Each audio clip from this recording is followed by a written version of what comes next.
فإذا قضيت الصلاة فانتشروا في الأرض وابتغوا من فضل الله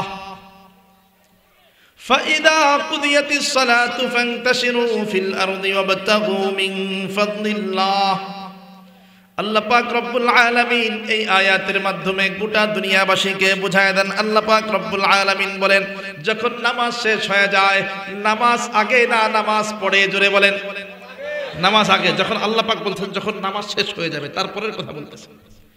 তার মানে আল্লাহ পাক রব্বুল আলামিন বুঝায় দিলেন নামাজ আগে পয়রা নাও।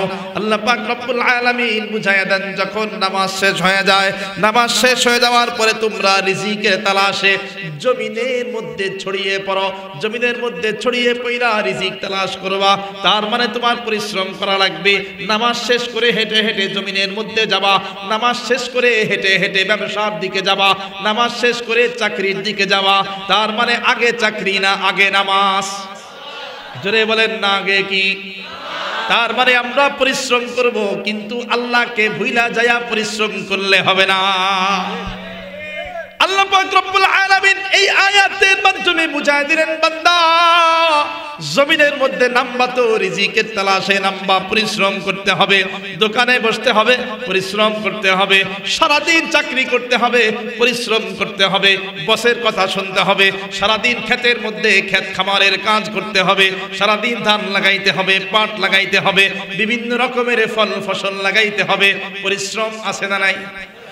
জোরে বলেন না পরিশ্রম আছে না নাই? আল্লাহ পাক রব্বুল আলামিন জানায়া দেন, পরিশ্রম করো কিন্তু আগে আল্লাহর ডাকে সাড়া দাও, আগে নামাজ পড়ো।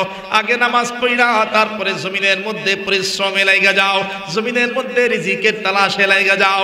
তার মানে এর থেকে বোঝা যায় রিজিক অন্বেষণের প্রথম দরজা হলো পরিশ্রম করা। পরিশ্রম করতে হবে।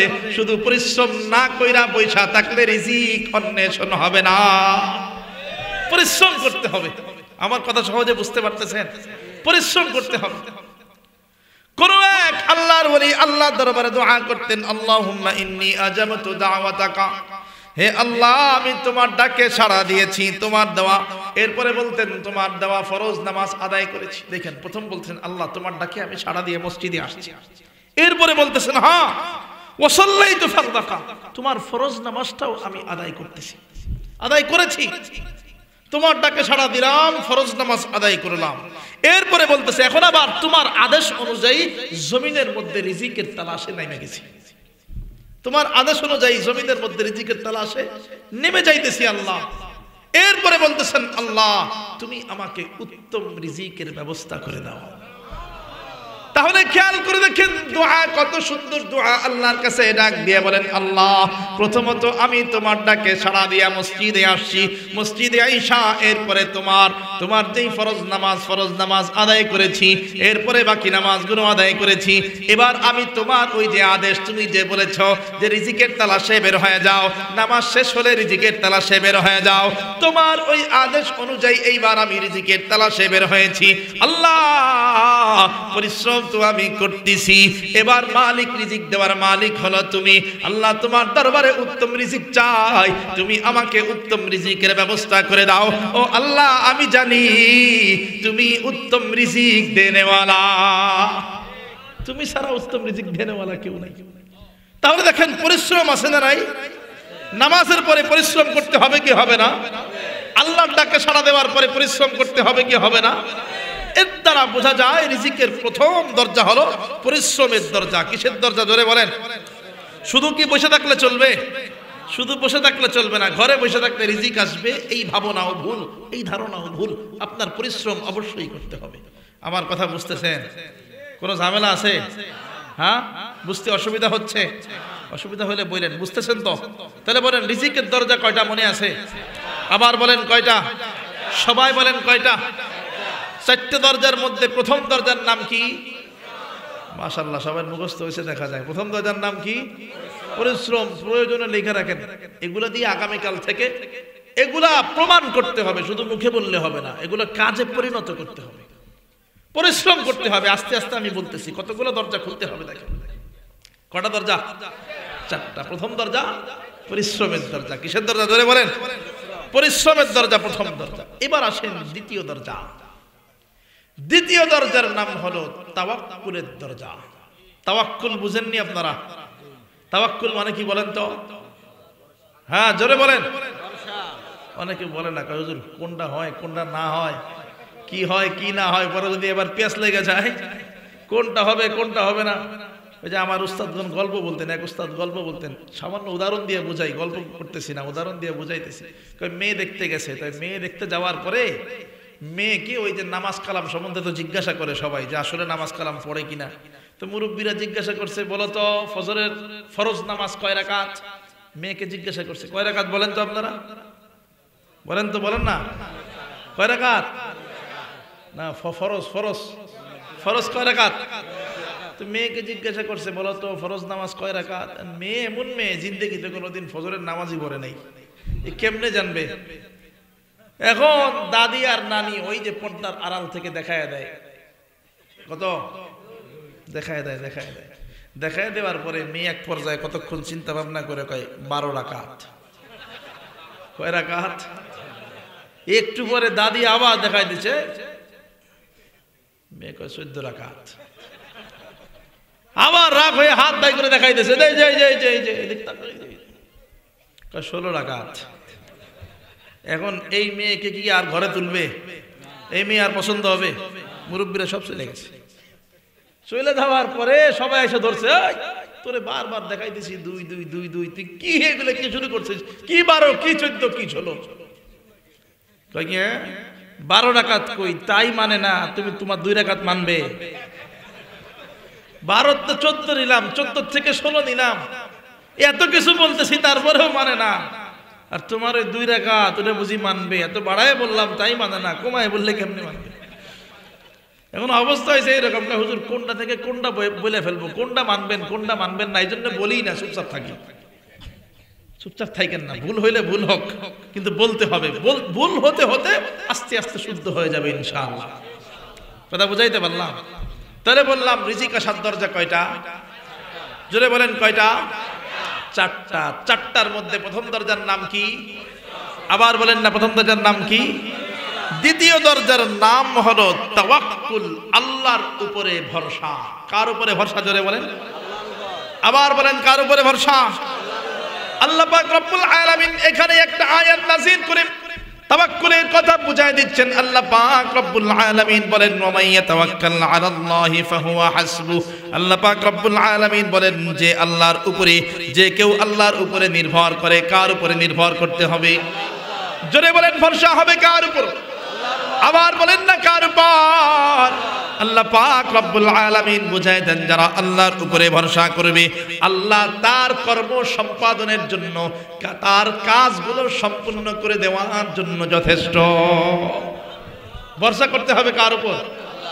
এখানে এই মুসলিম এবং অমুসলিমের মাঝে বিরোধ।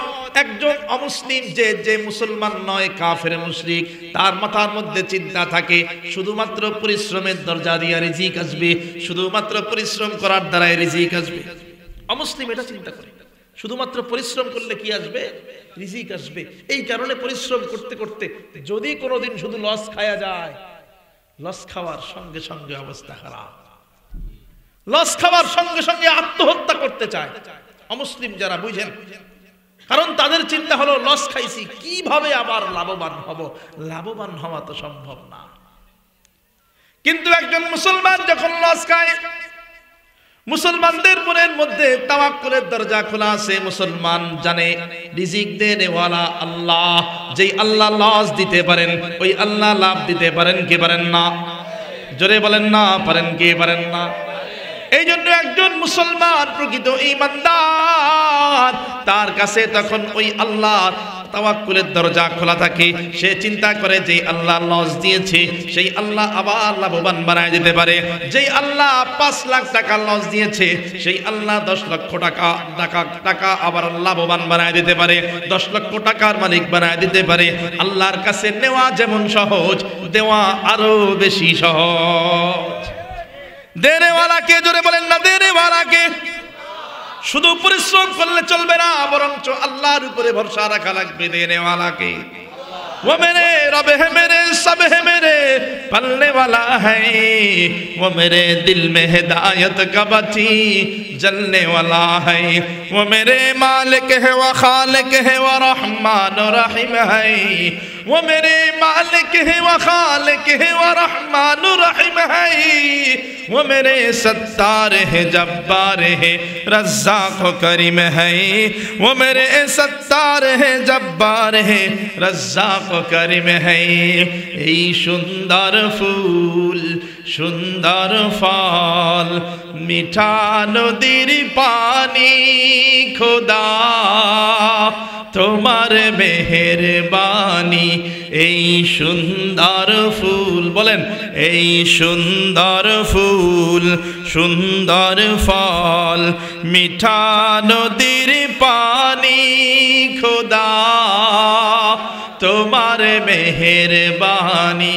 খোদা তোমার মেহেরবানি। তুমি কত দিলে রাতুন ভাই বেরাদার পুত্র স্বজন। তুমি কত দিলে রাতুন ভাই বেরাদার পুত্র স্বজন। ক্ষুধা পেলে অন্ন যোগাও, ক্ষুধা পেলে অন্ন যোগাও। মানি নাই বা মানি খোদা তোমার মেহেরবানি। খোদা তোমার মেহেরবানি। এই সুন্দর ফুল সুন্দর ফল সুন্দর ফুল সুন্দর ফল মিঠা নদীর পানি খোদা তোমার মেহেরবানি। খোদা তোমার মেহেরবানি। সবাই সবাই আল্লাহু আকবার। মেহেরবানি কার? রিজিক দেনে ওয়ালা কে? কিন্তু পরিশ্রম থাকা লাগবে। পরিশ্রমের পাশাপাশি আল্লাহর উপরে ভরসা করা লাগবে। আল্লাহর নবী মুহাম্মদুর রাসূলুল্লাহ সাল্লাল্লাহু আলাইহি ওয়াসাল্লামের কাছে এক আল্লাহর বান্দা আয়েশা ডাক দিয়ে বলে, ও গো নবীজি, আমি আমার উটকে আগে রশি দিয়া বাঁধবো নাকি আল্লাহর উপরে ভরসা করব? বাইধা আল্লাহর উপরে ভরসা করব নাকি বাঁধা ছাড়া উটকে ছাইড়া দিয়া আল্লাহর উপরে ভরসা করব? আল্লাহর নবী কন, না না, আগে তুমি উটটাকে বেঁধে নিবা। আগে তুমি উটের রশিটা বেঁধে তারপরে কোনো এক জায়গায় বেঁধে রাখবা, তারপরে আল্লাহর উপরে ভরসা করবা। তার মানে আগে পরিশ্রম লাগবে কি লাগবে না? উট ছেড়ে দিয়ে যদি কেউ আল্লাহর উপরে ভরসা, তাহলে চলবে? না না, তাহলে চলবে না। হ্যাঁ চলবে, কথা আছে এখানে। যদি আপনার সম্পর্ক আল্লাহর সঙ্গে হয়, তাআল্লুক মা আল্লাহ, যদি সম্পর্ক হয় কার সাথে? মালিকের সাথে, আল্লাহর সঙ্গে, তাহলে আপনি বসে থাকলেও আল্লাহ আপনার রিজিকের ব্যবস্থা করে দেবেন।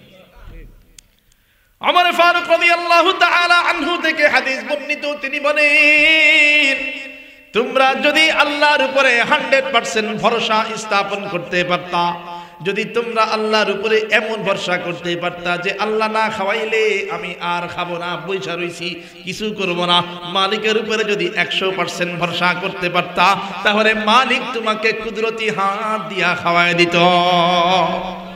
কুদরতি হাত দিয়ে খাওয়াই দিত। কেমনে জানো? ওই পাখির মতো। হাদিসের কথা, আমার কথা না। বলে পাখির মতো। পাখিকে যেভাবে আল্লাহ পাক খাওয়ায় দেয়, উঠতে উঠতে হঠাৎ করে সামনে খাবার হাজির, উঠতেছে সামনে খাবার হাজির। পাখির কি চাষাবাদ করতে হয়? জমি চাষ করতে হয়, আলু পেঁয়াজ পটল লাগাইতে হয়, রান্নার জন্য তেল মশলা লাগে, রান্না করে খাওয়া লাগে। উঠতেছে তো সকালবেলায় খালি পেটে বের হইছে, সন্ধ্যাবেলায় ভরা পেটে ঢুকছে।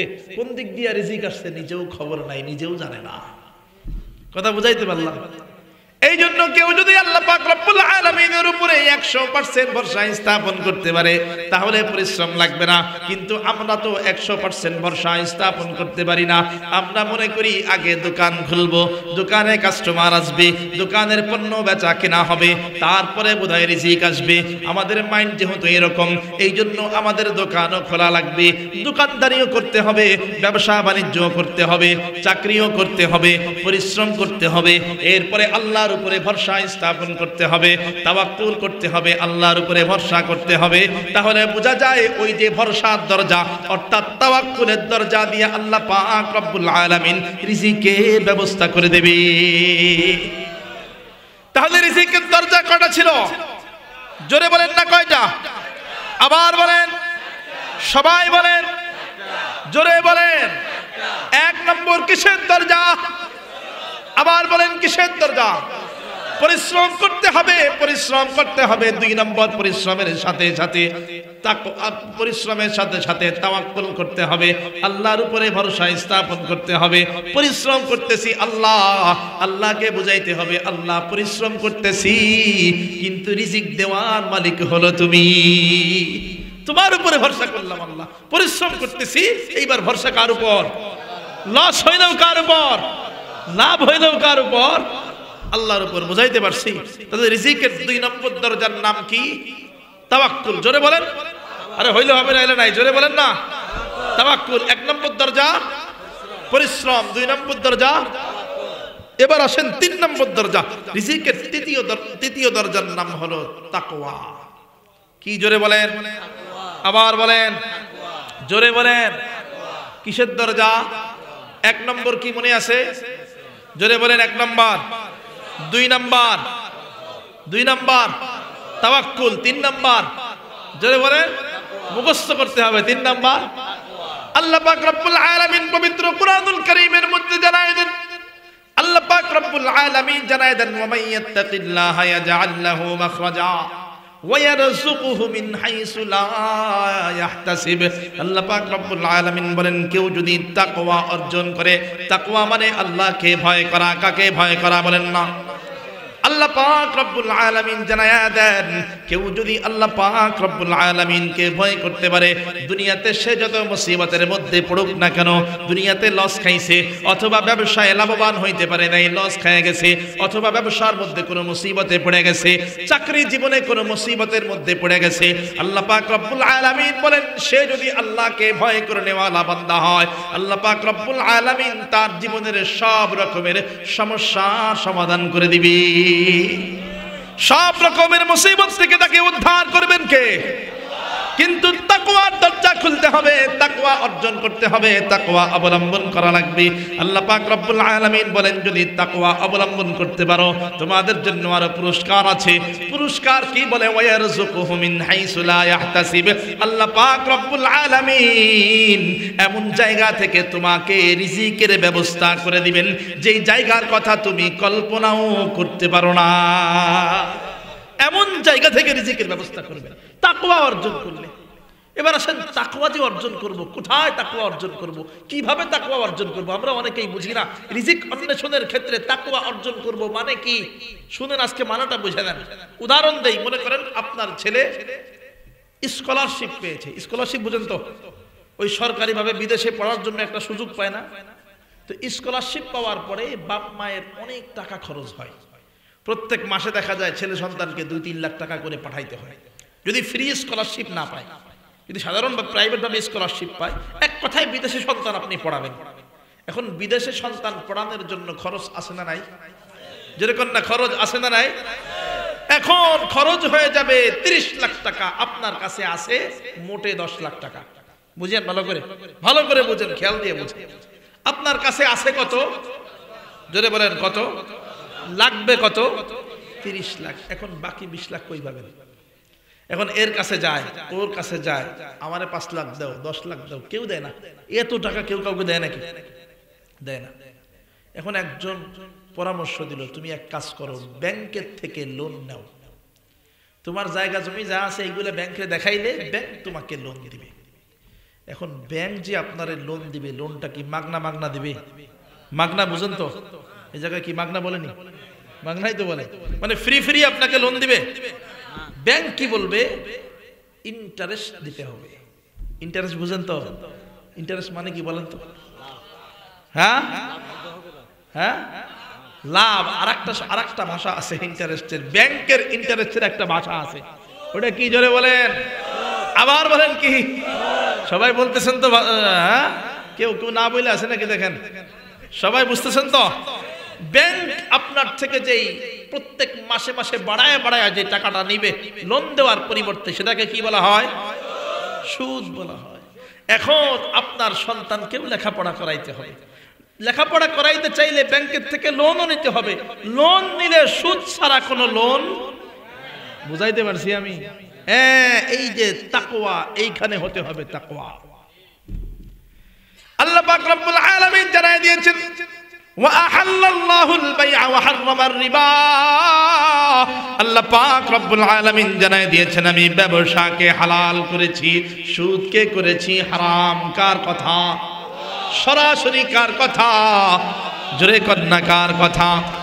এইবার যদি আপনি বলেন যে হ্যাঁ, ব্যাংকের টাকা নিয়া, ওই ব্যাংকের থেকে লোন নিয়া আমি ছেলেকে বিদেশে পড়ালেখা করাবো, ব্যাংকের থেকে লোন নিয়া, সুদের মাধ্যমে লোন নিয়া আমি সন্তানকে লেখাপড়া করাবো, তাহলে আল্লাহর কথা মানা হবে? আল্লাহর কথা মানা হবে নাকি মানা হবে না? হ্যাঁ, মানা হবে। আল্লাহর কথা মানা হলো, আল্লাহর কথার অমান্য করা হয়ে গেল। আল্লাহর কথা সরাসরি আপনি অমান্য করলেন। এখন আপনি যেই সন্তানকে সুদের টাকা দিয়া, সুদের উপরে ঋণ নিয়া, এবং এখন বলবেন হুজুর সুদ তো আমি খাইতেছি না, আমি দিতেছি।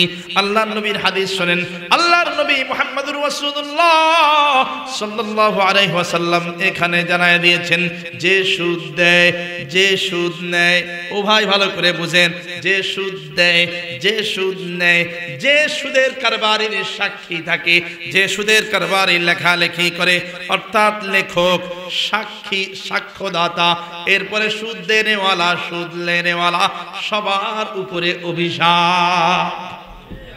বুঝাইতে পারছি? এখন বলবেন হুজুর আমি তো সুদ দিতেছেন, এটাও অপরাধ, এটাও অপরাধ। এখন আপনি আপনার সন্তানকে লোন নিয়ে, ব্যাংকের লোনের টাকা দিয়া বিদেশে লেখাপড়া করে উচ্চ শিক্ষিত বানানোর জন্য পাঠাইলেন। বলেন তো, উচ্চ শিক্ষিত বানানেওয়ালাকে মানেন তো সবাই? উচ্চ শিক্ষিত বানানেওয়ালা আল্লাহ। আপনার সন্তানকে সুশিক্ষায় শিক্ষিত করনেওয়ালা আল্লাহ। এইবার আপনি হারাম টাকা দিয়া যেই সন্তানকে সুশিক্ষায় শিক্ষিত করার জন্য বিদেশে পাঠাইলেন, হতে পারে ওই যে হারাম হওয়ার কারণে, তার টাকাটা হারাম হওয়ার কারণে, পড়ালেখার টাকাটা হারাম হওয়ার কারণে সুশিক্ষার বদলে কুশিক্ষায় শিক্ষিত হয়ে যাবে। হতে পারে না? হতে পারে না?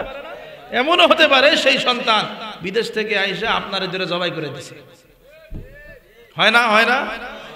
এই ওই যে কোন পুলিশ অফিসারের মেয়ে, কি নাম, ঐশী, শুনছেন না আপনারা? বাবাকে, পুলিশ অফিসার বাবা মা দুজনকে জবাই করে দিছে, শুনছেন না? হ্যাঁ হ্যাঁ, হুজুর সন্তান পথভ্রষ্ট হয়ে গেছে, সন্তান বিপদগামী হয়ে গেছে, সন্তান বিপদগামী হয়ে গেছে, তার জন্য দোয়া করেন। এই দোয়া হুজুরের কাছে চাওয়ার আগে আপনি খেয়াল করে দেখেন আপনি কোন পথে আছেন। আপনি যদি হারাম ইনকাম কইরা সেই ইনকামের টাকা দিয়ে সন্তানকে লালন পালন করেন, সন্তান কি আল্লাহওয়ালা হবে? বলেন আল্লাহওয়ালা হবে? আমার কথা বুঝতেছেন তো? এখন পুলিশ বেচারা ইনকাম করছে তো খুব হালাল ইনকাম। হ্যাঁ, কি হালাল ইনকাম?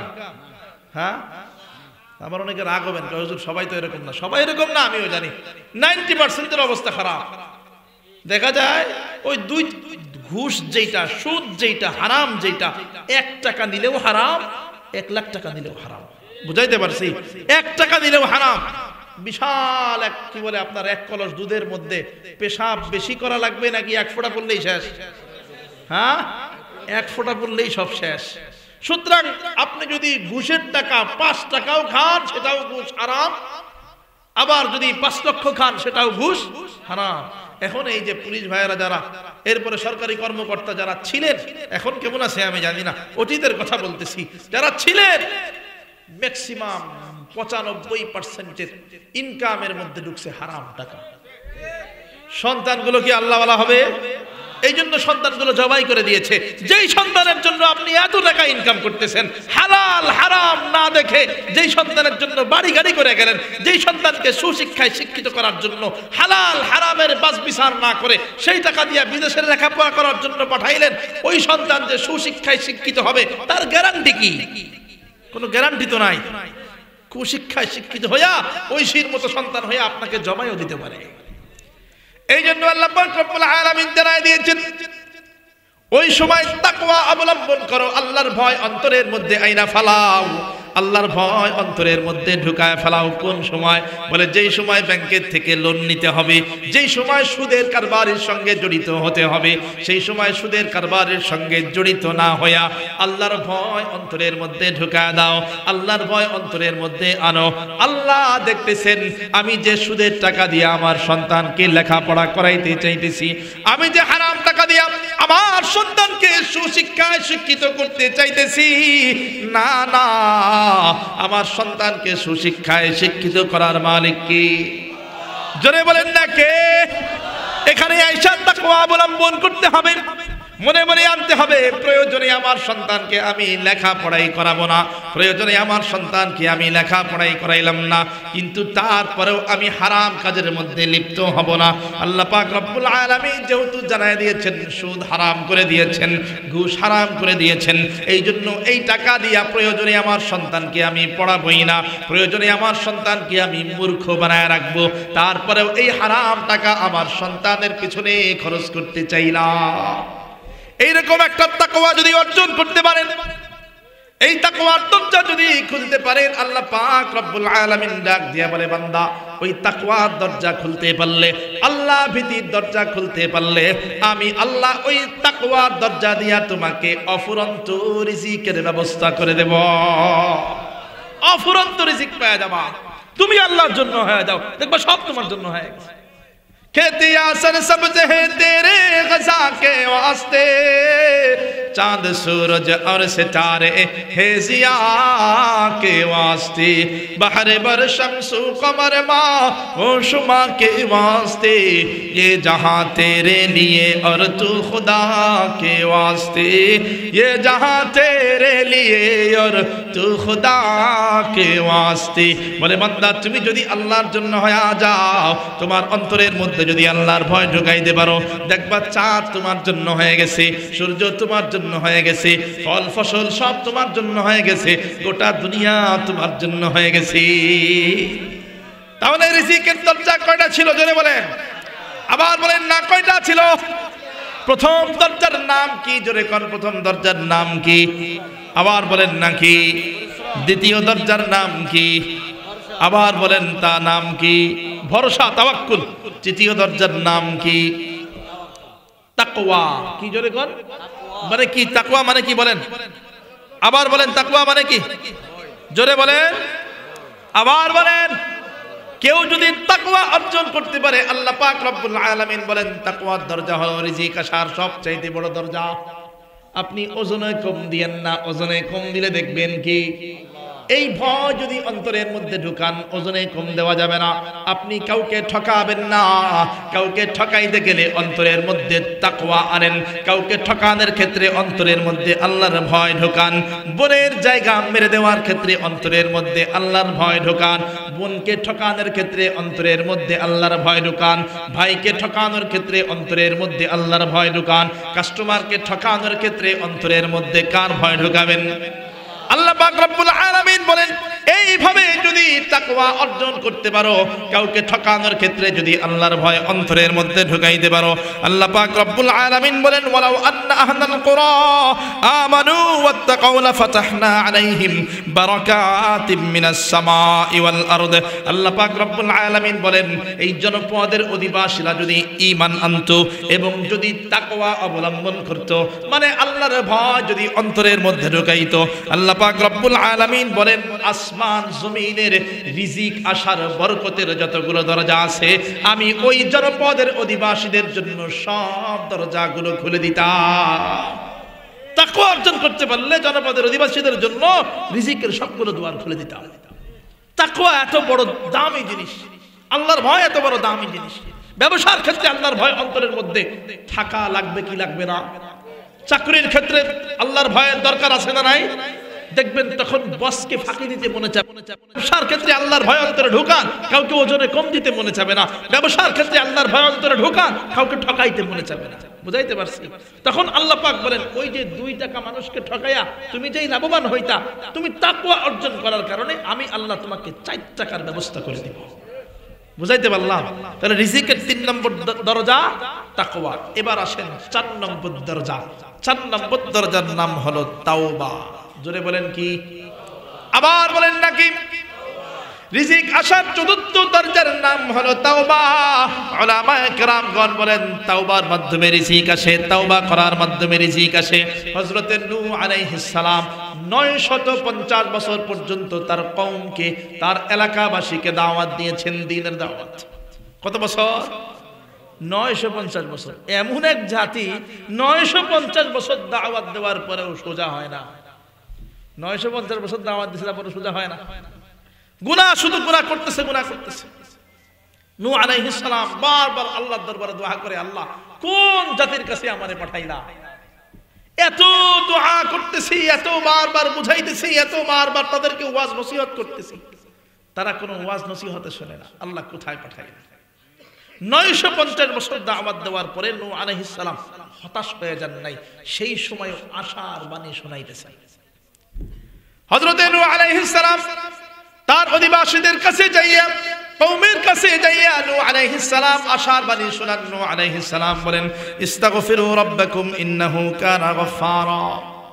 ও আমার কওমের লোকজন শোনো, এতদিন পর্যন্ত নাফরমানি করেছো, কোনো অসুবিধা নেই, বরঞ্চ আল্লাহর দরবারে তওবা করো। আল্লাহর দরবারে তওবা করবা তো আল্লাহ পাক রব্বুল আলামিন তোমার সব গুনাহ ক্ষমা করে দিবে। ইস্তাগফিরু রাব্বাকুম ইন্নাহু কানা গফফারা ইউরসিলিস সামাআ আলাইকুম মিদরারা ওয়া ইউমদিদকুম বিআমওয়ালিন ওয়া বানিন ওয়া ইয়াজআল লাকুম জান্নাত ওয়া ইয়াজআল লাকুম আনহারা। নূহ আলাইহিস সালাম বলেন, তওবা করবা তো প্রথমত আল্লাহ তোমাকে ক্ষমা করে দেবে, দ্বিতীয় নম্বরে আল্লাহ পাক রব্বুল আলামিন ক্ষমাশীল, তোমাকে ক্ষমা করবে। 2 নম্বরে আসমান থেকে অবিরাম রিজিকের, অবিরাম বরকতের ব্যবস্থা করে দেবে। অবিরাম বর্ষণ হবে, বরকত পাবা আসমান থেকে। 3 নম্বরে তোমাকে মাল সম্পদের মালিক বানায় দেবেন কে? জোরে বলেন নাকি? তওবা করবে তো প্রথমত তোমাকে ক্ষমা করা হবে। 2 নম্বর আসমানের যেই রিজিকের দরজা আছে, বরকতের দরজা আছে, সেই বরকতের দরজা খুলে দেওয়া হবে, করুণার দরজা খুলে দেওয়া হবে। 3 নম্বর ওই তওবার দ্বারাই তোমাকে মাল সম্পদের মালিক বানায় দেওয়া হবে। 4 নম্বর তোমাকে উত্তম সন্তানের ব্যবস্থা করে দেওয়া হবে। 4 নম্বরে কোন সন্তানের ব্যবস্থা করা হবে? জোরে বলেন না। এক তওবার দ্বারাই কত কিছু আসে দেখেন, উত্তম সন্তান, উত্তম সন্তান।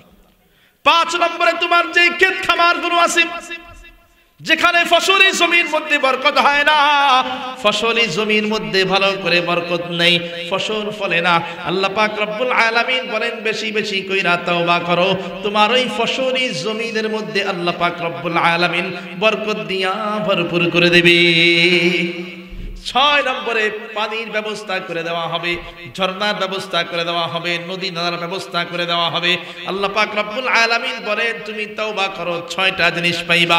এই তওবার মধ্যে দেখেন আল্লাহ পাক রব্বুল আলামিন জানায় দেন, তওবা করবা তো আল্লাহ পাক রব্বুল আলামিন তোমাকে মাল ধন সম্পদের মালিক বানায় দেবে।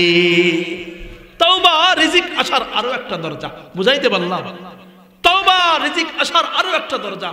হযরত ওমর ফারুক রাদিয়াল্লাহু তাআলা আনহুর জামানায় মদিনা শরীফে একবার অনাবৃষ্টি দেখা দিয়েছে, বৃষ্টি হয় না। তো বৃষ্টি না হওয়ার পরে ওমর ফারুক রাদিয়াল্লাহু তাআলা আনহুর কাছে সবাই এসে বলে, ওমর আল্লাহর দরবারে দোয়া করেন। ওমর ফারুক রাদিয়াল্লাহু তাআলা আনহু দাঁড়ায়া আপনার মিম্বরের উপরে, মেহরাবের উপরে দাঁড়ায়া তওবা ইস্তিগফারের যতগুলো আয়াত আছে সেই আয়াতগুলো পড়া নেমে গেছে। এখন আবার এক লোক আসছে, আচ্ছা বলে শুধু আপনি কিছুই দোয়া করলেন না, শুধু তওবা ইস্তিগফারের আয়াত যেগুলো আছে আস্তাগফিরুল্লাহ আস্তাগফিরুল্লাহ এগুলো পড়ে ঢুকে আপনি নেমে গেলেন, এর দ্বারা কি হয়? বলে আল্লাহ পাক তো বলেই দিয়েছেন তওবা করো, ইস্তিগফার করো, আসমান থেকে বারিধারা, বর্ষণধারা, রহমতের ব্যবস্থা আমি আল্লাহ করে দেব। আবার ওমর ফারুকের জামানা এক আল্লাহর বান্দা এসে ডাক দিয়ে বলে আমার সন্তান হয় না, আল্লাহর দরবারে সন্তানের জন্য আপনি দোয়া করেন। ওমর ফারুক রাদিয়াল্লাহু তাআলা আনহু বলেন, আমি দোয়া করলে হবে না, বরঞ্চ তুমি বেশি বেশি কইরা ইস্তেগফার করো, বেশি বেশি কইরা আল্লাহর দরবারে তওবা করো। আর এক আল্লাহর বান্দা এসে ডাক দিয়ে বলে, ওমর আমার ফসলি জমির মধ্যে বরকত নাই, ফসলি জমির মধ্যে ফসল ভালো করে হয় না, জমিটা উর্বর নাই, আল্লাহর দরবারে ফসলে যেন বরকত হয়, এই বরকতের দোয়া করেন। ওমর ফারুক রাদিয়াল্লাহু তাআলা আনহু বলেন, আমি দোয়া করলে হবে না, বরঞ্চ তুমি আল্লাহর দরবারে বেশি বেশি কইরা তওবা করতে থাকো। দেখেন, একজন আসলো সন্তান হয় না, তারে কয় তওবা করো। আর একজন আসলো ফসলি জমির মধ্যে কি নাই, বরকত নাই, এরে কয় তওবা করো। আরো একজন এসে ডাক দিয়ে বলে, আমি অনেক ধন সম্পদের মালিক ছিলাম, এখন আমি ধন সম্পদের মালিক নাই, সব ধন সম্পদ গুলো নষ্ট হয়ে গেছে। আবার আল্লাহর কাছে আপনি আমার জন্য দোয়া করেন, আল্লাহ পাক রব্বুল আলামিন যেন আমারে ধন সম্পদের মালিক বানায় দেন, আল্লাহ পাক রব্বুল আলামিন যেন আমারে বড়লোক বানায় দেন। ওমর ফারুক রাদিয়াল্লাহু তাআলা আনহু ডাক দিয়ে বলেন, আমি দোয়া করলে হবে না, বরঞ্চ তুমি বেশি বেশি কইরা তওবা করো, ইস্তেগফার করো। এক সাহাবী ওমরের পাশে বসা ডাক দিয়া বলে, ওমর রোগী আসলো তিনজন, তিন রকমের রোগ নিয়া, চিকিৎসা দিলেন তো একটা, রোগ হইল তিন রকম, চিকিৎসা দিলেন একটা। একজনের সন্তান নাই, তারাও চিকিৎসা দিলেন তাওবা ইস্তেগফার করো। আরেকজনের মাল নাই, সম্পদ নাই, তারাও চিকিৎসা দিলেন ওই একটা, তাওবা ইস্তেগফার বেশি বেশি করে পড়ো। আরেকজনের ফসলি জমির মধ্যে কি নাই, বরকত নাই, ফসলি জমির মধ্যে ফসল ঠিক মতো হয় না, তারাও আপনি চিকিৎসা দিলেন ওই একই রকম, তাওবা ইস্তেগফার। ওমর ফারুক রাদিয়াল্লাহু তাআলা আনহু ডাক নিয়ে বলেন, এই কথা আমার কথা নয়, এই চিকিৎসা আমার দেওয়া চিকিৎসা নয়, বরঞ্চ এই চিকিৎসা দিয়েছেন কি? জোরে বলেন না কে? ওমর ফারুক রাদিয়াল্লাহু তাআলা আনহু জানায় দেন, এই চিকিৎসা দিয়েছেন আল্লাহ। আল্লাহ পাক রব্বুল আলামিন তো জানায় দিয়েছেন, ইস্তাগফিরু রাব্বাকুম ইন্নাহু কানা গফফারা ইউরসিলিস সামাআ আলাইকুম মিদরারা ওয়া ইউমদিদুকুম বিআমওয়ালিন ওয়া বানিন ওয়া ইয়াজআল লাকুম জান্নাত ওয়া ইয়াজআল লাকুম আনহারা। আল্লাহ পাক রব্বুল আলামিন তো ঔষধ দিয়েই রেখেছেন। আল্লাহ পাক বলে দিয়েছেন, তোমরা ইস্তেগফার করো, তোমাদেরকে ধন সম্পদের মালিক বানায় দেওয়া হবে। তোমরা বেশি বেশি কইরা তাওবা ইস্তেগফার করো, তোমাদের ফসলি জমির মধ্যে বরকত বাড়ায় দেওয়া হবে। তোমরা বেশি বেশি করে তাওবা ইস্তেগফার করো, তোমাদেরকে উত্তম সন্তানের ব্যবস্থা করে দেওয়া হবে। ওষুধ তো আল্লাহ দিয়েছেন, আমি আল্লাহর ওষুধ মাত্র শোনায় দিয়েছি। কথা বুঝাইতে পারলাম? তাহলে রিজিক আসার চতুর্থতম দরজা হলো তাওবা ইস্তেগফার। কি জোরে বলেন না, তাওবা আর কি? তাওবা ইস্তেগফার একই জিনিস। তাওবা ইস্তেগফার, আল্লাহর দরবারে ইস্তেগফার করা। কি পড়বেন? আস্তাগফিরুল্লাহ আস্তাগফিরুল্লাহ আস্তাগফিরুল্লাহ আস্তাগফিরুল্লাহ আস্তাগফিরুল্লাহ। হাঁটতে গেছেন, একা একা হাঁটতেছেন, রাস্তার মধ্যে একা একা হাঁটতেছেন, তখনও বলেন আস্তাগফিরুল্লাহ আস্তাগফিরুল্লাহ, রিজিকের দরজা খুলে যাবে। বাসার মধ্যে একা একা বসে আছেন, তখনও বলেন আস্তাগফিরুল্লাহ আস্তাগফিরুল্লাহ আস্তাগফিরুল্লাহ আস্তাগফিরুল্লাহ। দেখবেন রিজিকের দরজা অটোমেটিক খুলে দেওয়া হবে। তাহলে রিজিকের কয়টা দরজা বলছি মনে আছে? জোরে বলেন, কয়টা? এক নম্বর কিসের দরজা? জোরে বলেন, আবার বলেন, কিসের দরজা? পরিশ্রমের দরজা। দুই নম্বর কিসের দরজা? তাওয়াক্কুল, তাওয়াক্কুল। জোরে বলেন, কিসের দরজা? তিন নম্বর কিসের দরজা? তাকওয়া, তাকওয়া, আল্লাহ ভীতি। তাকওয়া মানে কি? আল্লাহ ভীতি। চার নম্বর কিসের দরজা? তাওবা। জোরে বলেন না, কিসের দরজা? তাওবা। এই চারটা দরজা প্রথমত খুলতে হবে। এবার আসেন, শেষের দিকে চলে আসছে, এবার আসেন আরেকটা দরজাকে বন্ধ করতে হবে। কি করতে হবে? বন্ধ করতে হবে। সেটা হলো গুনাহের দরজা। কিসের দরজা? জোরে বলেন, আবার বলেন, কিসের দরজা? জোরে বলেন না, কিসের দরজা? গুনাহ আপনার রিজিককে কেড়ে নেয়। আমি একটা উদাহরণ দিয়ে বুঝাই দেই, বিস্তারিত আলোচনার সময় নেই, উদাহরণ দিয়ে বুঝাই। হযরত আদম আলাইহিস সালাম, নাম শুনছেন তো নাকি আবার শুনেন নাই? কেউ শুনছেন তো সবাই? হযরত আদম আলাইহিস সালামকে আল্লাহ পাক রব্বুল আলামিন যখন সৃষ্টি করেছেন, তো আদম আলাইহিস সালামকে বানানোর পাশাপাশি আল্লাহ রাব্বুল আলামিন তার একজন স্ত্রীকেও সৃষ্টি করেছেন। নাম কি? জোরে বলেন, হাওয়া, মা হাওয়া। তো আদম আলাইহিস সালাম এবং মা হাওয়াকে সৃষ্টি করার পর আল্লাহ পাক রব্বুল আলামিন জানিয়ে দিয়েছেন জান্নাতের মধ্যে আরাম আয়েশের জিন্দেগি কাটাইতে থাকো। আদম আলাইহিস সালামকে আল্লাহ পাক রব্বুল আলামিন সৃষ্টি করার পর, মেধা দেওয়ার পর, বুদ্ধি দেওয়ার পর আল্লাহ পাক রব্বুল আলামিন আদম আলাইহিস সালামকে জানায় দিলেন, ও আদম, তুমি এবং তোমার স্ত্রী জান্নাতের মধ্যে বসবাস করতে থাকো, জান্নাতি রিজিক খাইতে থাকো। জান্নাতি রিজিকের কথা আমার আগের হুজুর একটু বলেছিলেন। জান্নাতি রিজিক হলো সহজ রিজিক, সহজ পন্থায় আসে। জান্নাতের মধ্যে যায়া বান্দা যদি একটা পাখি দেখা চিন্তা করে ওই পাখিটার বোনাগোস্ত যদি খাইতে পারতাম। জান্নাতি রিজিক এত সহজ রিজিক, ওই পাখিটা বোনা হইয়া বান্দার সামনে হাজির হয়ে যায়। এত সুন্দর রিজিক জান্নাতি রিজিক। এই সহজ সুন্দর রিজিক জান্নাতি রিজিক আদম এবং হাওয়াকে আল্লাহ পাক রব্বুল আলামিন জানায় দিলেন, জান্নাতে তোমাদের যা কিছু খাইতে মনে চায় খাইতে থাকো, কোনো অসুবিধা নয়। কিন্তু আদম ও হাওয়া ও আদম শোনো, ওই যে একটা গাছ আছে, ওই গাছের সামনে ভুলেও যাবা না। ফল খাবা তো দূরের কথা, ভুলেও গাছের সামনে যাবা না। এইদিকে শয়তান আইসা বারবার কুমন্ত্রণা দেয়, আদম ওই গাছের ফল খাও, ওই গাছের ফল খাইলে তোমাদের আর দুনিয়াতে যাইতে হবে না। আল্লাহ পাক চান তোমাদেরকে দুনিয়াতে পাঠাইতে, আমি তোমাদেরকে সুবুদ্ধি দেই, ওই ফল খাও, ফল খাইলে আর জান্নাত থেকে বের হতে হবে না, দুনিয়াতে যাইতে হবে না। উল্টাটা বলছে আর কি। এখন আদম আলাইহিস সালাম তো মানে না, মেনে নিচ্ছে না। শেষ পর্যন্ত মা হাওয়ার কাছে যায় শয়তান কুমন্ত্রণা দেয় যে আদম তো মানে না, পুরুষ মানুষ, রাগী মানুষ, তুমি মহিলা মানুষ, ঠান্ডা মাথার মানুষ, তুমি যাই একটু আদমকে কোন সিস্টেম করে ফলটা খাওয়ায় দাও। ইতিহাস সবাই জানেন, এটা বলা আমার উদ্দেশ্য না।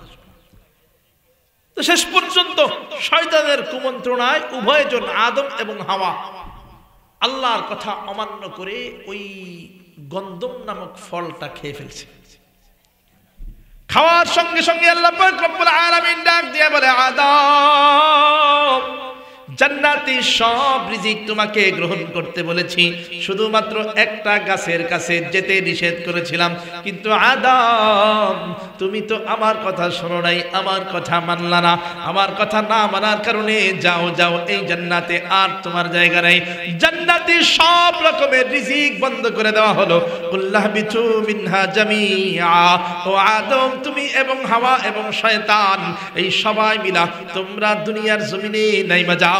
আজকে থেকে তোমাদের জান্নাতি রিজিক বন্ধ করে দেওয়া হলো। জান্নাতের রিজিক আজকে থেকে বন্ধ। খেয়াল করেন, আমার বোঝানোর উদ্দেশ্য, আদম এবং হাওয়া বড় কোনো অপরাধ করে নাই, গুনাহ করে নাই। আল্লাহর একটা কথা সামান্যভাবে অমান্য করেছে, শয়তানের কুমন্ত্রণায় পয়রা, ঢুকায় পয়রা মিস্টেক করেছে। ভুল বলা যাবে না, মিস্টেক। এই সামান্য মিস্টেকের কারণে জান্নাতি রিজিক বন্ধ হয়ে গেছে। এবার আপনি আমি একটু চিন্তা করে দেখেন তো, আমাদের কি আদম আলাইহিস সালামের মতো সামান্য গুনাহ না বড় গুনাহ? হ্যাঁ, জোরে কোন, সামান্য গুনাহ না বড় গুনাহ? সকাল থেকে রাত পর্যন্ত শুধু গুনাহ আর গুনাহ। যেখানে যাই সেদিকেই গুনাহ। সামনে তাকাইলেও গুনাহ হয়ে যায়, পেছনে তাকাইলেও গুনাহ হয়ে যায়, ডানে বামে যেদিকে তাকান গুনাহ হয়ে যায়, গুনাহ হয়ে যায়। গুনার থেকে বাঁচার কোনো পথ নেই। আদম আলাইহিস সালাম সামান্য একটা মিস্টেক করার কারণে যদি জান্নাতি রিজিক বন্ধ হয়ে যায়, তাহলে আপনি আমি কি পরিমাণ গুনাহ করি? আমাদের তো রিজিক আসারই কথা না। তারপরেও আল্লাহ রহমান, আল্লাহ দয়াবান, এই কারণে আল্লাহ পাক রব্বুল আলামিন এরপরেও এই গুনাহগার হওয়ার পরেও আল্লাহ পাক রব্বুল আলামিন তার নিজের দয়ায়, নিজের রহমান নামের ওসিলায়, রহিম নামের ওসিলায় আজও পর্যন্ত আমাদেরকে রিজিক দিয়া যাইতেছে। আজও পর্যন্ত আমাদেরকে রিজিক দিয়া যাইতেছে। তার মানে সামান্য অপরাধ করবেন তো রিজিক বন্ধ হয়ে যাবে। তাইলে রিজিকের চারটা দরজা খুলতে হবে। রিজিক আসার চার দরজা কি করতে হবে? খুলতে হবে। আরেকটা দরজা বন্ধ করতে হবে, সেটা হলো গুনার দরজা। গুনার দরজা যদি বন্ধ করতে না পারেন তাইলে ওই লাভ নাই, চার দরজা খুলে লাভ নাই। গুনার দরজা দিয়ে আবার রিজিক চলে যাবে। গুনাহ করবেন তো রিজিক থেকে মাহরুম হয়ে যাবেন। বুঝাইতে পারলাম? শেষ কথা, বৃষ্টি পড়ে নাকি না কি পড়ে? অনেকে দেখলাম আস্তে আস্তে উঠতেছে, ওইদিকে কুয়াশা। আল্লাহ আল্লাহ আল্লাহ আল্লাহ। শুনেন শুনেন, লাস্ট কথা শুনেন, শেষ এটা বলে শেষ কথা, একদম শেষ কথা। না পাওয়া, আমরা অনেক সময় মনে করি দোকানের থেকে একটু লস হয়েছে, আমরা মনে করি শেষ শেষ শেষ হয়ে গেছে। দোকান আগুনে পুড়ছে, এক সাইড আগুনে পড়ে গেছে, মনে করি শেষ। না, শেষ না, না পাওয়ার মধ্যেও রিজিক আছে। বুঝাইতে পারলাম? না পাওয়ার মধ্যেও রিজিক আছে। বলে হুজুর না পাওয়ার মধ্যে আবার রিজিক কেমনে? একটা উদাহরণ দেই, বুঝবেন। আরেকজনের উদাহরণ দেই। মুসা আলাইহিস সালাম একদিন এক লোকের প্রশ্নের জবাবে বলতেছেন, লোক বলতেছে, ও মুসা, সব চাইতে জ্ঞানী ব্যক্তি কে? মুসা আলাইহিস সালাম কয়, আমি তো নবী, আমার কাছে ওহী আসে, আমি ছাড়া তো তেমন কোনো জ্ঞানী ব্যক্তি আমি দুনিয়ায় দেখি না, তার মানে আমি জ্ঞানী ব্যক্তি। বুঝাইতে পারলাম? আল্লাহর কাছে কথাটা অপছন্দনীয় হয়ে গেছে। লম্বা আলোচনা আছে সূরা কাহফের মধ্যে। তা আল্লাহর কাছে কথাটা অপছন্দনীয় হয়ে গেছে। আল্লাহ পাক রব্বুল আলামিন ডাক দিয়ে বলে, মুসা সাবধান, না না, তোমার চাইতে আরো জ্ঞানী ব্যক্তি আছে।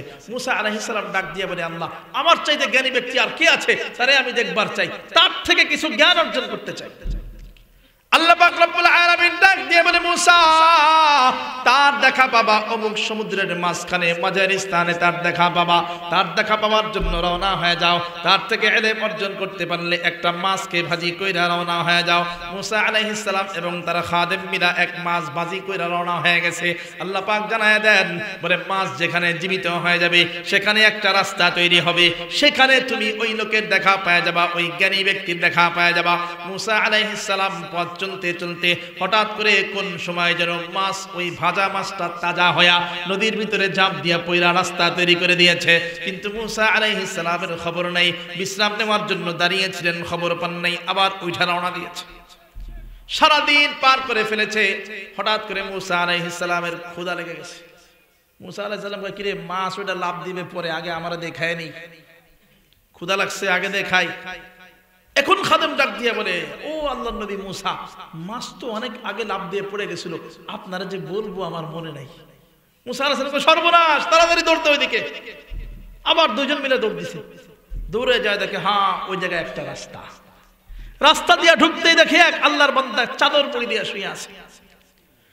মুসা আলাইহিস সালাম ডাক দিয়ে বলে, সালাম দিয়েছেন, আসসালামু আলাইকুম ওয়া রাহমাতুল্লাহ। চাদর থেকে মুখ খোলা ওই ব্যক্তি ডাক দিয়ে বলে, তুমি কে? কে সালাম দেয়? মুসা আলাইহিস সালাম বলে, আমার নাম হলো মুসা। বলে, তুমি কি জামাদার নবী মুসা? মুসা নাকি? বলে, হ্যাঁ আমি জামাদার নবী মুসা। বলে, আমার কাছে কি চাও? বলে, আল্লাহ পাক রব্বুল আলামিন আপনার কাছে আমাকে পাঠিয়েছেন, আপনি নাকি অনেক জ্ঞানী ব্যক্তি, আপনার থেকে আমি কিছু জ্ঞান অর্জন করতে চাই, কিছু শিখতে চাই। তখন ওই খিজির আলাইহিস সালাম অর্থাৎ ওই জ্ঞানী ব্যক্তি ডাক দিয়ে বলে, ও মুসা, আমার কাছে শিক্ষা অর্জন করতে চাইলে তোমার ধৈর্য ধারণ করতে হবে। তুমি এত বড় ধৈর্যশীল এখনো হইতে পারো নাই, ধৈর্য ধারণ করতে পারো না। তুমি তো মারাত্মক রকমের রাগী ব্যক্তি, তুমি কেমন করে ধৈর্য ধরবা? তুমি তো ধৈর্য ধরতে পারবা না। তোমার ব্যাপারে তো আমি জানি, আজরাইল তুমি থাপড় মারছো। মালাকুল মউত মুসা আলাইহিস সালামের কাছে আসছে, বুখারীর হাদিস, আমার কথা না। মালাকুল মউত কি বলে, আপনার মুসা আলাইহিস সালামের কাছে আসছে। মুসা আলাইহিস সালাম কয়, এ কে ঢুকলি ঘরের ভিতরে? অনুমতি নিয়ে ঢুকছো? না, দিছে থাপড়। থাপ্পড় দেওয়ার পরে আজরাইলের এক চোখ আবার কানা হয়ে গেছে। আজরাইল দৌড়ে আল্লাহর কাছে যায়, আল্লাহ কার কাছে পাঠাইলেন? গেলাম তার সাথে কথা বিনিময়, মত বিনিময় কইরা রুহু কবজ করতে, আমার এমন থাপ্পড় মারছে আমার চোখই তো উঠে গেছে। এত রাগী ব্যক্তি। আবার আরেকজনকে, বনি ইসরাইলের একজনকে এক থাপ্পড় মারছিলেন, জাগায় ইন্তেকাল। কি পরিমাণ রাগ! এখন খিজির ডাক দিয়ে বলে, মুসা, তুমি তো আমার সঙ্গে টিকতে পারবা না, আমার সঙ্গে টিকতে হইলে সবর লাগবে, ধৈর্য লাগবে। মুসা আলাইহিস সালাম ডাক দিয়ে বলে, কোনো অসুবিধা নাই, তুমি আমাকে যা বলবা তোমার সঙ্গে আমি ধৈর্য ধারণ করে থাকতে পারবো। ও ভাই, কোনো টেনশন নাই, তুমি চলো, তোমার সঙ্গে আমি ধৈর্য ধারণ কইরা শিক্ষা অর্জন করি, ইলম অর্জন করি, জ্ঞান অর্জন করি। দুইজন মিলে রওনা হয়ে গেছে। লম্বা ইতিহাস। দুইজন মিলে রওনা হয়ে গেছে। রওনা হয়ে যাওয়ার পর ওই যে আপনারা সবাই জানেন, প্রথমে এক নৌকায় উঠলো। নৌকার মাঝি দেখে দুইজন আলেম আসতেছে। নৌকার মাঝি দুইজন আলেমকে দেখার সঙ্গে সঙ্গে ডাক দিয়ে বলে, আমার নৌকায় আসো, ফ্রিতে তোমাদের নদী পার করায় দেব। এখনো অনেক মানুষ আছে হুজুরদেরকে দেখলে বলে, হুজুর টাকা লাগবে না। কিসের সম্মান? টুপির সম্মান, দাড়ির সম্মান, ইলমের সম্মান, কোরআনের সম্মান। আমরা মাঝে মাঝে ঢাকা চট্টগ্রাম মহাসড়কের রাস্তার মধ্যে খাইতে গেলে একজন এসে বলে, হুজুর আপনারে আমি চিনি, খুব ভালো করে চিনি, আপনি ওয়াজ নসিহত করেন, আপনার থেকে আমি টাকা নেব না, আপনার বয়ান শুনে। এরকম অহরহ হয়। বিভিন্ন জায়গায় যাওয়ার পরে মুহিব্বিন, বন্ধু বান্ধব এসে টাকা নেয় না, জোর করেও দেওয়া যায় না। ওই যে হুজুর মানুষ দেখে, তো ওই যে মুসা আলাইহিস সালামের ওই নৌকার চালক, যেটার মধ্যে মুসা এবং খিজির গিয়েছে, ওই নৌকার চালক দুইজন আলেম দেখার সঙ্গে সঙ্গে অন্তর দিয়ে মোহাব্বত করে ডাক দিছে, আসেন আমার সঙ্গে আসেন, আইসা আমার নৌকায় ওঠেন। মুসা আলাইহিস সালাম, খিজির আলাইহিস সালাম সেই সময় ওই নৌকার মধ্যে ওইটা পার হইতেছেন। মুসা আলাইহিস সালাম বড় খুশি, নৌকার মাঝি তারে ডাক দিয়া ফ্রিতে পার করে দিচ্ছেন, তাদের দুইজনকে হুজুর দেখে সম্মান করেছেন। মুসা আলাইহিস সালাম খুশিতে খুশিতে নদী পার হইতেছেন। নদী যখন পার হয়ে গেছে, যখন নৌকা থেকে নামবেন, এমন সময় খিজির আলাইহিস সালাম একটা কুড়াল নিয়া ওই নৌকার মাঝির নৌকাটারে এমন জোরে একটা কোপ দিয়েছে, নৌকার মাঝে বড় একটা ফুটা ছিদ্র করে দিয়েছে। মুসা আলাইহিস সালাম কয়, কামটা করলা কি? আমাদেরকে ফ্রিতে পার করায় দিল, তুমি কি কাজটা করলা? এটা তো সহ্য করার মতো কাজ না, এটা কাজটা করছো কি তুমি? এত আদর আপ্যায়ন করে আমাদেরকে ডাকলো, এত মোহাব্বত করে ফ্রিতে পার করাইলো, আর তুমি বেচারা নৌকাটা দিলা ফুটা কইরা, না এটা আমি মানতে পারলাম না, তুমি যা মনে হয় তাই বলো, এটা আমি মানতে পারলাম না। খিজির ডাক দিয়ে বলে, মুসা বলছিলাম না তুমি আমার সঙ্গে থাকলে বেশিক্ষণ টিকতে পারবে না, এই যে তোমারে বললাম যে তুমি আমার সঙ্গে থাকলে কোনো প্রশ্ন করবে না, চুপচাপ শুধু শিক্ষা অর্জন করে যাবা, কই তুমি তো প্রশ্ন করে ফেললা। মুসা আলাইহিস সালাম, ভাই মাপ চাই, ভুল হয়ে গেছে, একবার আমারে ক্ষমা করে দাও, সামনে থেকে আর জিজ্ঞাসা করো না। লম্বা আলোচনা। দ্বিতীয়বার যাওয়ার পরে দেখে অনেকগুলো বাচ্চা খেলাধুলা করতেছে, নৌকার থেকে নাইমা হাঁটা শুরু করছে, দেখি অনেকগুলো বাচ্চা খেলাধুলা করতেছে। একটা বাচ্চা, সবগুলোর মধ্যে একটা বাচ্চা এসে সালাম দিছে। সালাম দেওয়ার সঙ্গে সঙ্গে খিজির আলাইহিস সালাম ওই বাচ্চাটারে ধইরা প্রথমত মারছে আসার মারার পরে মরে নাই, এরপরে এই ঘাটটা ধইরা ঘাট থেকে দেহ থেকে ঘাটটারে আলাদা করে দুই দিকে ফেলাই দিয়েছে, মানে মরণ নিশ্চিত করে দিছে। মুসা আলাইহিস সালামকে আগের বার চুপ থাকতে বলছিল, এইবার আর সম্ভব না, এইবার আর সম্ভব না, মানুষ মাইনে ফেলছো আর আমি চুপচাপ দাঁড়ায় থাকবো, শিক্ষা অর্জন করবো, না না এবার সম্ভব না, আগে জবাব দাও, তুমি এটা মানলা কেন? তোমারে সালাম দিল, এত পোলাপান খেলতেছে, বাচ্চা কাচ্চা খেলতেছে, কেউ তোমারে সালাম দেয় নাই, একজন সালাম দিছে, এটা মেরে ফেলছো, এই নির্যাতন সহ্য করা যায় না। কয়, মুসা তোমারে আমি বারবার বললাম তুমি ধৈর্য ধারণ করতে পারবা না, দেখছো তুমি ধৈর্য ধারণ করতে পারতেছো না, বারবার প্রশ্ন করো। মুসা কয়, ভাই যাক, ভুল হয়ে গেছে, শেষ পর্যন্ত আর একবার চান্স দাও, জিগাইলাম না, পরে বইলো, জিগানোর দরকার নাই, চলো সামনের দিকে যাই। বুঝায় টুজায় শেষ পর্যন্ত দুজন মিলে সামনের দিকে আগাইছে। ক্ষুধা লেগে গেছে, প্রচন্ড রকমের ক্ষুধা। এক এলাকায় গেছে, বিশাল বাড়িতে যায়, কয় কিছু খাবার দেন, আমরা মুসাফির মানুষ, আমাদের অবস্থা খুব খারাপ, ক্ষুধা লেগে গেছে। বাড়ির লোক কয়, বাইরেও কোনো খাবার নাই। মুসা আলাইহিস সালাম রাগে অবস্থায়, খাবার চাইলাম, ওই জায়গায় নৌকার মাঝে ফ্রিতে উঠায়, তোরা আমার খাবার দেস না। মুসা আলাইহিস সালাম নিয়ে কয়, চলেন মিয়া বাইরে হয়ে যাই। খিজির আলাইহিস সালাম বলে, দাঁড়াও। খিজির ডাক দিয়ে বলে, মুসা দাঁড়াও, তাদের বাড়ির দেয়ালটা হেলে পড়েছে, দেয়ালটা একটু উঠায় দিয়ে যাও। মুসা কয়, আপনি পারলে করেন গা, আমার দরকার নাই, আমি পারবো না। আমারে খাবার চাইলাম, খাবার দিল না, আবার তার বাড়ির দেয়াল আমি ঠিক করে দিব, এই কাম করতে আমি রাজি নাই, আপনি করেন। তো খিজির আলাইহিস সালাম ওই সময় নিজে একা একা দেয়ালটারে সোজা করে দিছে। এখন ডাক দিয়ে বলে, মুসা তোমার সঙ্গে আমার সঙ্গে সম্পর্ক শেষ, তিনবার তুমি এই মিস্টেক করেছো, তিনবার ভুল করেছো, এইবার আর ক্ষমা করা সম্ভব না, এইবার তুমি আমার থেকে চলে যাও। মুসা কয়, যাবো তো যাবো, আগে সবগুলোর জবাব দেন, এই তিনটা যে অঘটন ঘটাইছে এই তিনটার জবাব কি আগে জবাব দেন। তাই বলে, শোনো মুসা, তুমি ওই যে প্রথম খেপে গেছিলা, এক আল্লাহর বান্দা আমাদেরকে ফ্রিতে নৌকায় উঠাইলো, আর আমি তার নৌকাটারে ফুটা করে দিছি, তুমি যে খেপে গেছিলা, মুসা এটা খেপার তেমন কোনো ব্যাপার নয়, বরঞ্চ আমি জানি আমার কাছে ইলম আছে, আমার কাছে এমন জ্ঞান আছে যেটা তুমি জানো না, এই জন্য আল্লাহ তোমাকে আমার কাছে পাঠাইছে।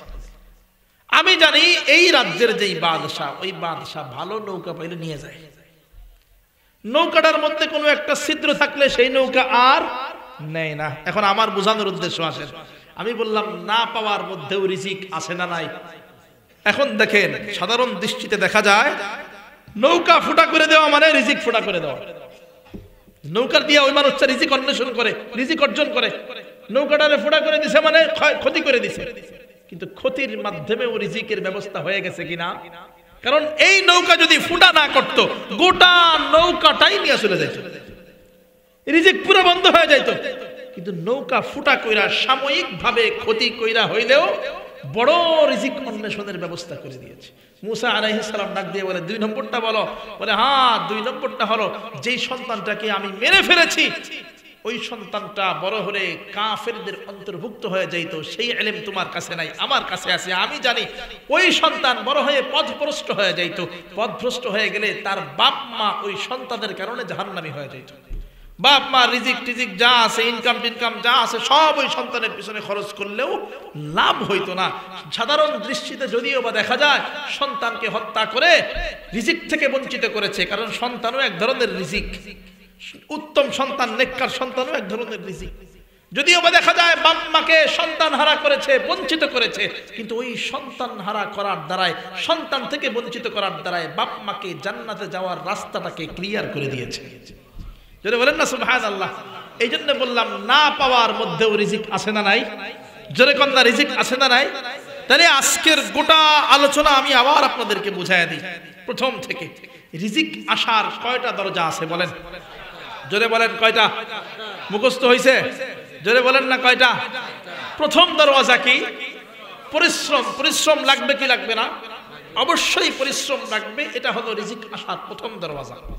2 নম্বর দরওয়াজা হলো আল্লাহর উপরে ভরসা, তাওয়াক্কুল। জোরে বলেন কি? আবার বলেন নাকি?